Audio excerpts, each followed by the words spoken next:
올해도 동지가 다가옵니다. 1년 중 밤이 가장 길고 낮이 가장 짧은 날입니다. 해가 일찍 지고 어둠이 깊게 내립니다.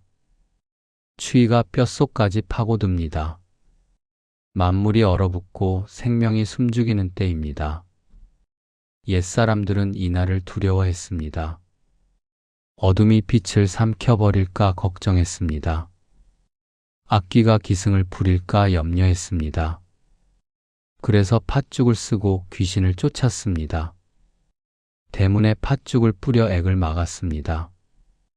하지만 부처님께서는 동지를 두려워하지 말라고 하셨습니다. 오히려 축복의 날이라고 하셨습니다. 왜 그럴까요? 동지는 어둠이 극에 달하는 날입니다. 하지만 동시에 빛이 시작되는 날입니다. 이날 이후 낮이 점점 길어집니다. 빛이 조금씩 늘어납니다. 봄을 향해 한 걸음씩 나아갑니다. 이것이 바로 음양의 이치입니다. 음이 극에 달하면 양이 시작됩니다. 어둠이 가장 깊을 때 빛이 싹 틉니다. 슬픔이 가장 클 때 기쁨이 준비됩니다. 고통이 가장 심할 때 해탈의 문이 열립니다. 부처님께서 화엄경에서 말씀하셨습니다. 모든 것은 끝이 곧 시작이요, 시작이 곧 끝이라고 하셨습니다. 죽음 속에 삶이 있고 삶 속에 죽음이 있다고 하셨습니다. 동지도 마찬가지입니다. 가장 긴 밤이지만 가장 짧은 낮의 시작입니다. 가장 어두운 날이지만 가장 밝은 날의 출발점입니다. 경상남도 하동에 사시는 68세 이영숙 보살님의 이야기입니다. 작년 동지 무렵 보살님은 큰 시련을 겪고 계셨습니다. 남편이 사업이 실패했습니다. 빚이 산더미처럼 쌓였습니다. 집을 팔아야 할 처지였습니다. 자식들에게도 손 벌리기 어려웠습니다. 보살님은 절망에 빠졌습니다. 밤마다 잠을 이루지 못했습니다. 어떻게 살아가야 할지 막막했습니다. 동지가 되던 날 보살님은 저를 찾아갔습니다. 스님께 하소연을 했습니다. 스님, 저는 이제 어떻게 해야 합니까? 삶이 너무 어둡습니다. 앞이 보이지 않습니다. 스님께서 창밖을 가리키시며 말씀하셨습니다. 보살님, 저 하늘을 보십시오.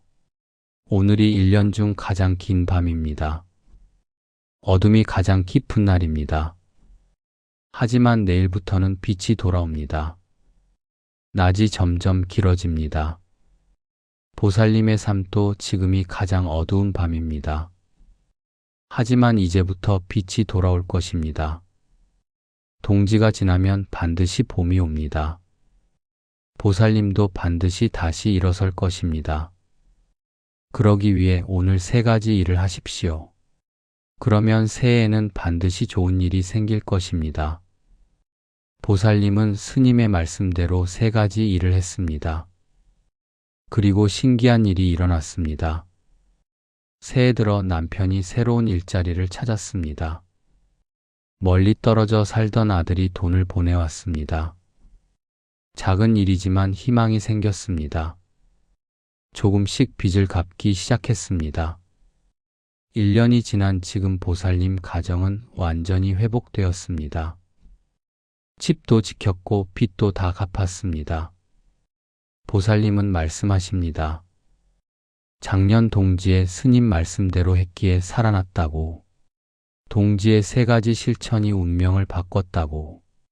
오늘 이 시간 부처님께서 가르쳐 주신 동지의 반드시 해야 할 3가지를 함께 살펴보겠습니다.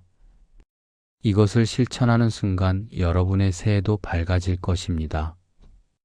동지는 한 해가 마무리되는 때입니다.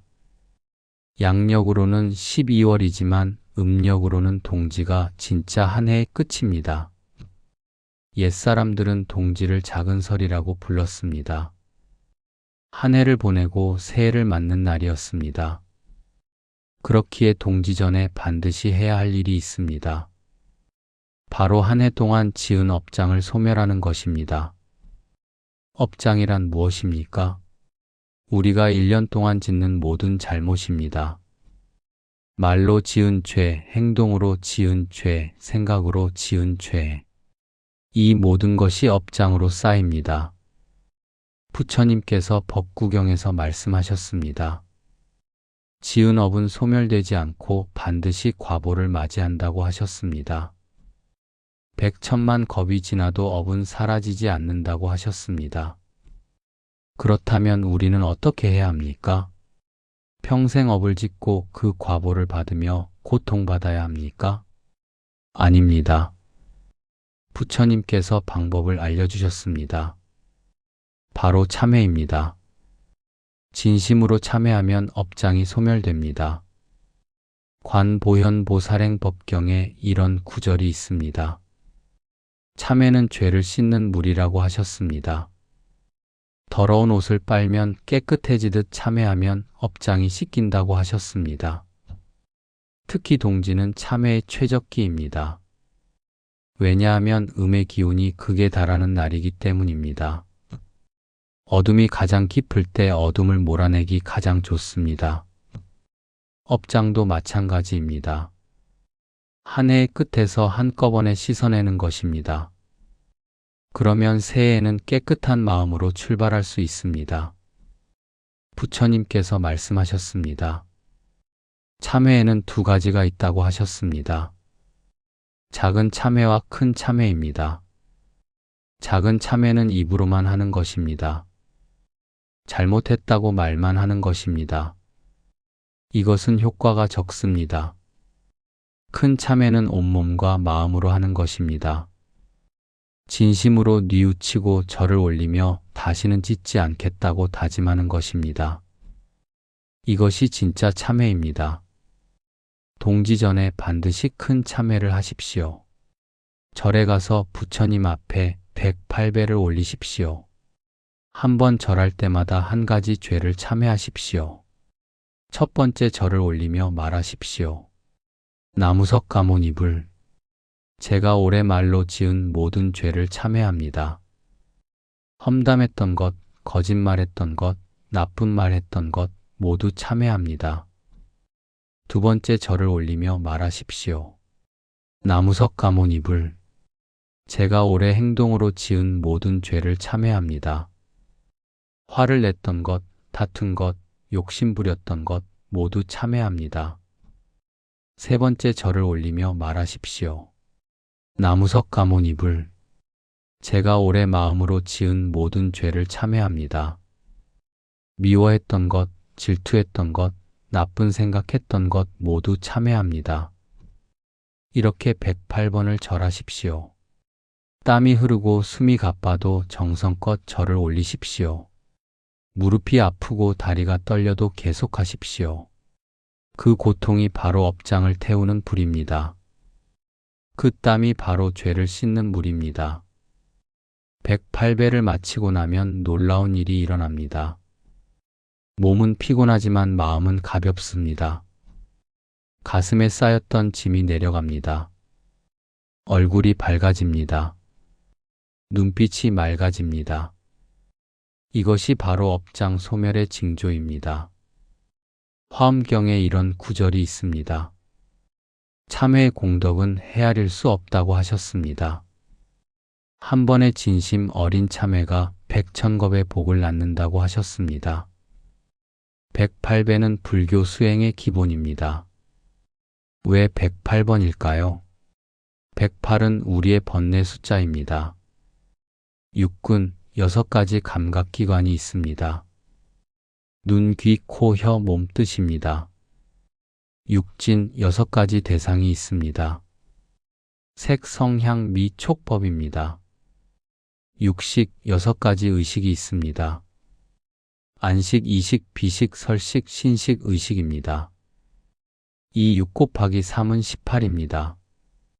여기에 좋음, 나쁨, 중립이 있어 18 곱하기 3은 54입니다. 과거, 현재, 미래가 있어 54 곱하기 2는 108입니다.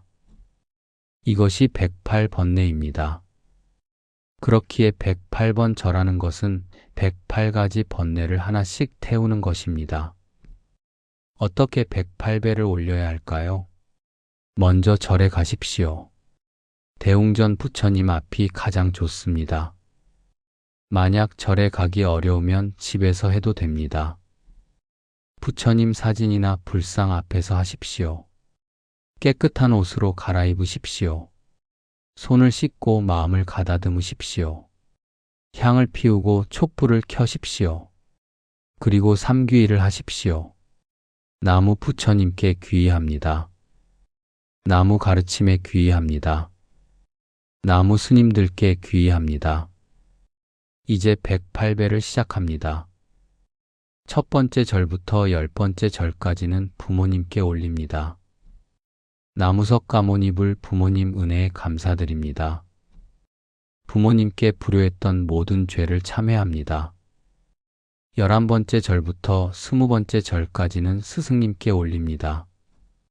나무석 가모니불 스승님 은혜에 감사드립니다. 가르침을 제대로 따르지 못한 죄를 참회합니다. 21번째 절부터 30번째 절까지는 가족에게 올립니다. 나무석 가모니불 가족에게 감사드립니다. 가족에게 상처 줬던 모든 죄를 참회합니다. 31번째 절부터 40번째 절까지는 이웃에게 올립니다. 나무석 가모니불 이웃에게 감사드립니다. 이웃에게 해를 끼친 모든 죄를 참회합니다. 41번째 절부터 50번째 절까지는 원한 맺힌 이에게 올립니다. 나무석 가모니불 저를 미워하는 이를 용서합니다. 제가 미워했던 이에게 사과합니다. 모든 원한을 풉니다. 51번째 절부터 60번째 절까지는 중생에게 올립니다. 나무석 가모니불 모든 중생에게 감사드립니다. 중생을 괴롭혔던 모든 죄를 참회합니다. 61번째 절부터 70번째 절까지는 동물에게 올립니다. 나무석 가모니불 모든 생명에게 감사드립니다. 생명을 해쳤던 모든 죄를 참회합니다. 71번째 절부터 80번째 절까지는 자연에게 올립니다. 나무석 가모니불 천지자연에게 감사드립니다. 자연을 훼손했던 모든 죄를 참회합니다.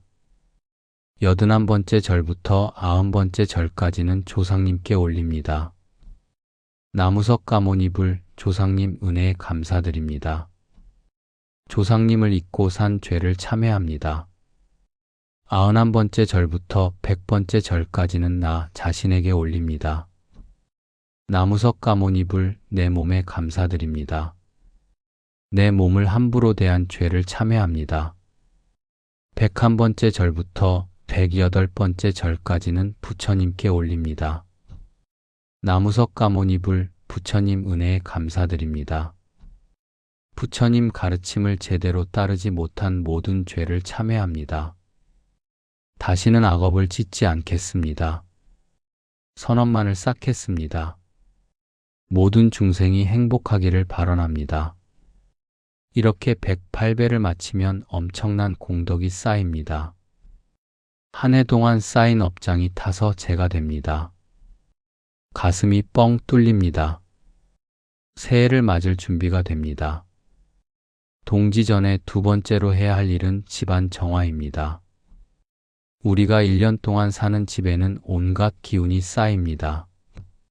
좋은 기운도 있지만 나쁜 기운도 있습니다. 화냈던 기운, 다퉜던 기운, 슬펐던 기운, 병들었던 기운. 이 모든 기운이 집안 구석구석에 남아 있습니다. 보이지 않지만 분명히 존재합니다. 이 나쁜 기운을 동지 전에 모두 씻어내야 합니다. 그래야 새해 좋은 기운이 들어올 수 있습니다. 부처님께서 아함경에서 말씀하셨습니다. 거처가 깨끗해야 마음이 깨끗해진다고 하셨습니다.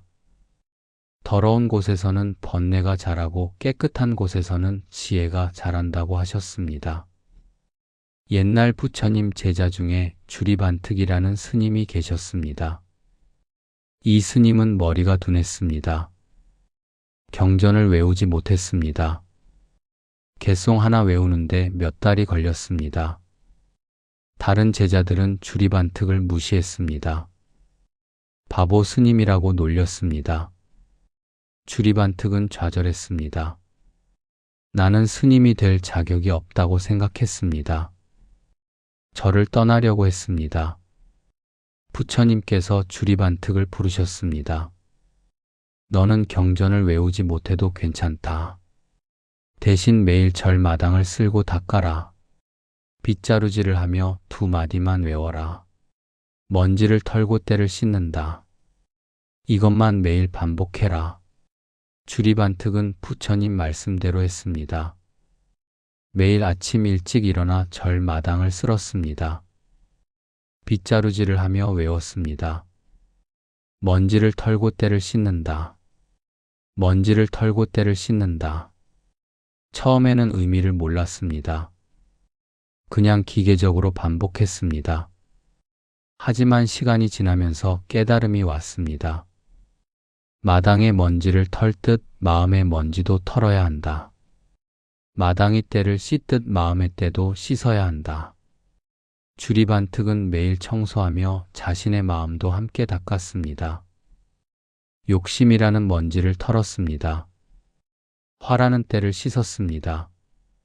어리석음이라는 더러움을 닦았습니다. 3년이 지났습니다. 어느 날 주리반특은 마당을 쓸다가 큰 깨달음을 얻었습니다. 모든 번뇌가 티끌처럼 사라졌습니다. 지혜가 햇빛처럼 환하게 비쳤습니다. 주리반특은 아라한이 되었습니다. 완전한 깨달음을 얻은 것입니다. 바보라고 놀리던 제자들이 깜짝 놀랐습니다. 주리반특이 대법사가 되어 설법을 시작했습니다. 그의 가르침은 깊고 명확했습니다. 수많은 이들이 그의 설법을 듣고 깨달음을 얻었습니다.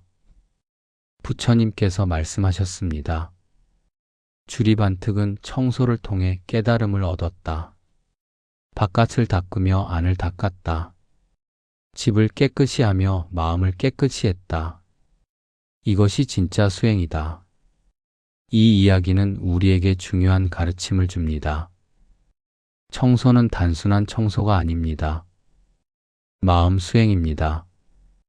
바깥을 닦는 것은 안을 닦는 것입니다. 집을 정화하는 것은 마음을 정화하는 것입니다. 동지 전에 집안 대청소를 하십시오. 1년 동안 쌓인 먼지와 때를 모두 닦아내십시오. 구석구석 깨끗이 청소하십시오. 단순히 더러움을 제거하는 것이 아닙니다. 나쁜 기운을 몰아내는 것입니다. 액을 쫓는 것입니다. 어떻게 청소해야 할까요? 먼저 안방부터 시작하십시오. 안방은 가장 중요한 공간입니다. 잠을 자는 곳이기에 기운이 가장 많이 쌓입니다. 이불을 햇볕에 말리십시오. 옷장을 정리하십시오. 필요 없는 옷은 버리거나 기부하십시오. 오래된 물건은 과감히 처분하십시오. 물건에는 기억이 붙어 있습니다. 나쁜 기억이 담긴 물건은 나쁜 기운을 계속 내뿜습니다. 과감히 버려야 새 기운이 들어옵니다. 그 다음 거실을 청소하십시오. 거실은 가족이 모이는 곳입니다. 화목한 기운이 있어야 합니다. 소파를 닦고 바닥을 쓸고 창문을 깨끗이 닦으십시오. 먼지 하나 없이 반짝거리게 만드십시오. 부엌도 중요합니다. 부엌은 복이 들어오는 곳입니다. 음식을 만드는 곳이기에 항상 청결해야 합니다. 가스레인지를 닦고 싱크대를 깨끗이 하고 냉장고를 정리하십시오. 상한 음식은 모두 버리십시오. 욕실도 깨끗이 하십시오. 욕실은 더러운 것을 씻어내는 곳입니다. 역설적으로 가장 더러워지기 쉬운 곳입니다. 곰팡이를 제거하고 배수구를 뚫고 변기를 반짝거리게 닦으십시오. 현관도 잊지 마십시오. 현관은 기운이 드나드는 입구입니다. 신발을 정리하고 바닥을 닦고 대문을 깨끗이 하십시오. 청소하면서 마음속으로 기도하십시오. 먼지를 털면서 말하십시오. 이 먼지와 함께 우리 집의 나쁜 기운도 떨어지기를 바라랍니다. 걸레질을 하면서 말하십시오.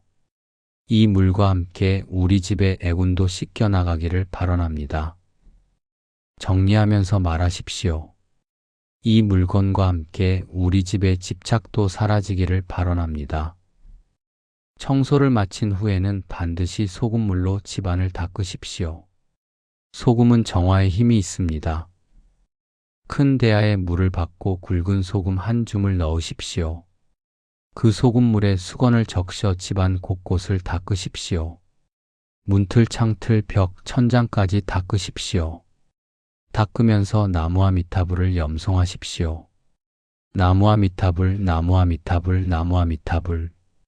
소금의 정화력과 부처님 명호의 힘이 합쳐져 집안의 모든 나쁜 기운이 사라집니다. 청소를 모두 마친 후에는 향을 피우십시오. 백단향이나 침향이 좋습니다. 향을 들고 집안을 한 바퀴 도십시오. 모든 방을 다니며 향 연기가 구석구석 퍼지게 하십시오. 향 연기는 나쁜 기운을 몰아내고 좋은 기운을 부릅니다. 마지막으로 집안에 부처님 사진이나 불상을 모시십시오. 없다면 나무와 미타불이라고 쓴 글씨를 벽에 붙이십시오. 부처님의 기운이 집안을 지켜줄 것입니다. 동지 전에 마지막으로 해야 할 일은 새해 서원을 세우는 것입니다. 서원이란 무엇입니까? 부처님께 드리는 맹세입니다. 새해에 어떻게 살 것인지 다짐하는 것입니다. 무엇을 이룰 것인지 약속하는 것입니다. 부처님께서 화엄경에서 말씀하셨습니다. 서원이 없으면 수행이 없고 수행이 없으면 깨달음이 없다고 하셨습니다. 서원은 우리 삶의 방향입니다. 나침반입니다. 등대입니다. 서원이 있어야 길을 잃지 않습니다. 서원이 있어야 포기하지 않습니다. 서원이 있어야 계속 나아갑니다. 부처님의 제자들은 모두 큰 서원을 세웠습니다. 아난존자는 서원했습니다. 부처님의 모든 말씀을 기억하여 후세에 전하겠다고. 그래서 아난존자는 부처님을 25년간 모시며 모든 가르침을 외웠습니다.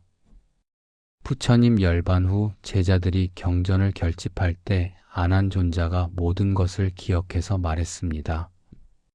이렇게 해서 경전이 만들어졌습니다. 아난존자의 서원이 없었다면 부처님 말씀은 사라졌을 것입니다. 지장보살은 서원했습니다. 지옥이 텅 빌 때까지 성부를 미루겠다고. 모든 중생이 구제될 때까지 고통받는 이들을 구하겠다고. 그래서 지장보살은 지금도 지옥을 다니시며 중생을 구제하십니다. 가장 고통받는 이들을 가장 먼저 구하십니다. 지장보살의 서원이 없었다면 지옥 중생은 구원받지 못했을 것입니다. 관세음보살은 서원했습니다. 중생이 고통받을 때 이름을 부르면 즉시 달려가 구하겠다고. 어떤 모습으로든 나타나 도와주겠다고. 그래서 관세음보살은 1000개의 팔을 가지셨습니다. 모든 중생을 동시에 구하기 위해서입니다.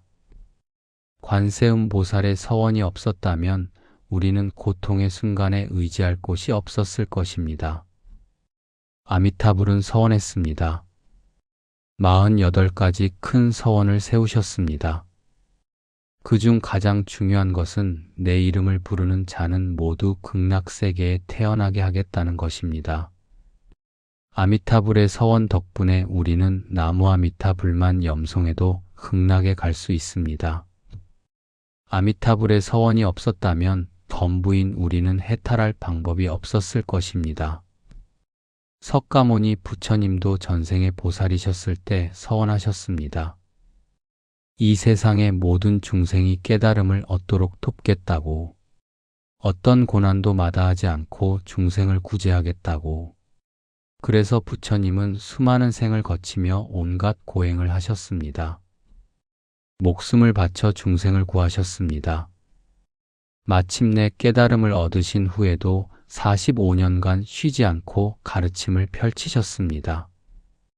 부처님의 서원이 없었다면 우리는 지금 불법을 만나지 못했을 것입니다. 이렇듯 서원의 힘은 대단합니다. 서원은 우리를 변화시킵니다. 서원은 우리에게 힘을 줍니다. 서원은 우리의 운명을 바꿉니다. 그렇다면 우리는 어떤 서원을 세워야 할까요? 너무 거창한 서원을 세울 필요는 없습니다. 우리는 범부입니다.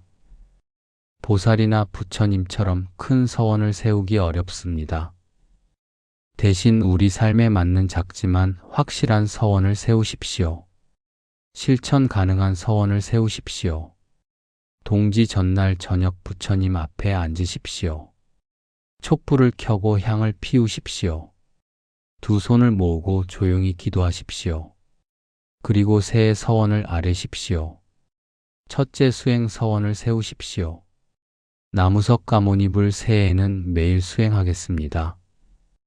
아침에 일어나 제일 먼저 나무아미타불을 108번 염송하겠습니다. 저녁에 잠들기 전에 반야심경을 한번 톡송하겠습니다. 한 달에 한 번은 절에 가서 108배를 올리겠습니다. 이렇게 구체적으로 다짐하십시오. 막연하게 열심히 하겠다가 아니라 정확히 무엇을 하겠다고 말씀드리십시오. 둘째 계율 서원을 세우십시오. 나무석 가모니불 새해에는 5개를 지키겠습니다. 살생하지 않겠습니다. 고기를 줄이고 채식을 늘리겠습니다. 작은 벌레도 함부로 죽이지 않겠습니다. 도둑질하지 않겠습니다. 남의 것을 탐하지 않고 정직하게 살겠습니다. 사소한 것도 허락 없이 가져가지 않겠습니다. 거짓말하지 않겠습니다. 진실만을 말하고 험담하지 않겠습니다. 좋은 말만 하겠습니다. 음행하지 않겠습니다. 부부 사이의 도리를 지키고 음란한 생각을 멀리하겠습니다. 술을 마시지 않겠습니다.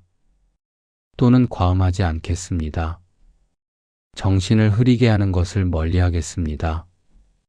이렇게 다짐하십시오. 5가지가 어려우면 하나만이라도 지키겠다고 서원하십시오. 셋째 보시 서원을 세우십시오. 나무석 가모니불 새해에는 보시하겠습니다. 매달 수입의 10분의 1을 어려운 이웃을 위해 쓰겠습니다. 또는 절에 시주하겠습니다. 옷을 기부하고 음식을 나누고 미소를 베풀겠습니다. 좋은 말로 보시하고 좋은 행동으로 보시하겠습니다. 가진 것을 나누며 살겠습니다. 넷째 효도 서원을 세우십시오. 나무석 가모니불 새해에는 부모님께 효도하겠습니다. 부모님께 말씀을 잘 듣고 자주 찾아뵙고 전화 자주 드리겠습니다. 부모님의 건강을 챙기고 기쁘게 해드리겠습니다. 부모님이 돌아가셨다면 49제를 정성껏 지내고 제삿날을 잊지 않고 천도하겠습니다. 5째 자비 서원을 세우십시오. 나무석 가모니불 새해에는 자비롭게 살겠습니다. 화내지 않고 미워하지 않고 원망하지 않겠습니다. 모든 사람을 부처님처럼 대하겠습니다. 용서하고 이해하고 사랑하겠습니다. 원수도 사랑하고 적도 용서하겠습니다. 이렇게 5가지 서원을 세우십시오. 그리고 마지막으로 이렇게 발언하십시오. 나무석 가모니불 제가 세운 이 서원이 이루어지게 하소서. 서원을 지킬 수 있는 힘을 주소서. 서원을 잊지 않는 마음을 주소서. 이 서원의 공덕으로 모든 중생이 행복하기를 발언합니다. 이렇게 서원을 마친 후 종이에 서원을 적으십시오. 그 종이를 부처님 앞에 올려놓으십시오. 1년 동안 그 서원을 보며 실천하십시오. 지금까지 동지전에 반드시 해야 할 3가지를 살펴보았습니다. 다시 한번 정리하겠습니다. 첫째, 한 해 업장을 소멸하십시오. 진심으로 참회하고 108배를 올리십시오. 올해 지은 모든 죄를 뉘우치십시오. 그러면 업장이 타서 사라지고 마음이 가벼워질 것입니다. 둘째, 집안을 깨끗이 정화하십시오. 구석구석 청소하고 소금물로 닦고 향을 피우십시오. 그러면 나쁜 기운이 사라지고 좋은 기운이 들어올 것입니다. 셋째, 새해 서원을 세우십시오. 구체적이고 실천 가능한 다짐을 하십시오. 수행 계율 보시 효도 자비의 서원을 세우십시오. 그러면 새해의 방향을 잃지 않고 꾸준히 나아갈 것입니다. 이 세 가지를 동지 전에 모두 마치십시오. 그러면 놀라운 일이 일어날 것입니다. 새해 첫날부터 달라진 자신을 발견할 것입니다. 마음이 밝아지고 얼굴이 환해지고 운이 트일 것입니다. 부처님께서 화엄경에서 말씀하셨습니다. 어둠이 가장 깊을 때 빛이 시작된다고 하셨습니다. 고통이 가장 클 때 해탈의 문이 열린다고 하셨습니다. 동지가 바로 그런 날입니다. 1년 중 밤이 가장 길지만 이날 이후 낮이 길어집니다. 1년 중 어둠이 가장 깊지만 이날 이후 빛이 돌아옵니다. 우리 삶도 마찬가지입니다. 지금이 가장 어렵고 힘들어도 괜찮습니다. 동지를 지나면 반드시 봄이 옵니다. 어둠을 지나면 반드시 빛이 옵니다. 고통을 지나면 반드시 기쁨이 옵니다. 맨 처음 소개했던 이영숙 보살님을 기억하십니까? 작년 동지 무렵 절망에 빠졌던 보살님입니다. 보살님은 스님 말씀대로 세 가지를 실천했습니다. 108배로 업장을 소멸하고 집안을 깨끗이 정화하고 새해 서원을 세웠습니다. 그리고 기적이 일어났습니다. 새해 들어 남편이 일자리를 찾았고 아들이 도움을 주었고 조금씩 빚을 갚기 시작했습니다. 1년이 지난 지금 완전히 회복되었습니다. 보살님은 말씀하십니다. 동지의 세 가지 실천이 운명을 바꿨다고. 가장 긴 밤의 한 실천이 가장 밝은 미래를 만들었다고. 여러분도 할 수 있습니다. 올해 동지가 오기 전에 세 가지를 실천하십시오. 업장을 소멸하고 집을 정화하고 서원을 세우십시오. 그러면 새해는 반드시 밝을 것입니다. 지금 힘들고 어려워도 포기하지 마십시오. 동지는 끝이 아니라 시작입니다. 가장 긴 밤이지만 가장 짧은 낮의 출발점입니다. 오늘 이 세 가지를 실천하는 순간 여러분의 새해가 달라질 것입니다. 운명이 바뀔 것입니다. 빛이 돌아올 것입니다. 이제 회향 기도를 올리겠습니다. 오늘 이 법문을 듣고 함께한 모든 공덕을 온 누리 중생들에게 회향합니다. 특히 지금 어둠 속에 있는 모든 이들이 곧 빛을 만나시기를 발언합니다. 고통받는 이들이 평안을 얻으시기를 발언합니다. 절망하는 이들이 희망을 발견하시기를 발언합니다. 이번 동지의 모든 이들이 업장을 소멸하고 집을 정화하고 좋은 서원을 세우시기를 발언합니다. 새해에는 모든 중생이 행복하기를 발언합니다. 모든 중생이 건강하기를 발언합니다. 모든 중생이 깨달음을 얻기를 발언합니다. 나무석 가모니불 나무아미타불 나무관세음보살 나무지장보살 마하살 모두 항상 건강하시고 부처님의 가피가 함께 하시기를 기원합니다. 동지 잘 보내시고 밝은 새해 맞으시기 바랍니다. 나무아미타불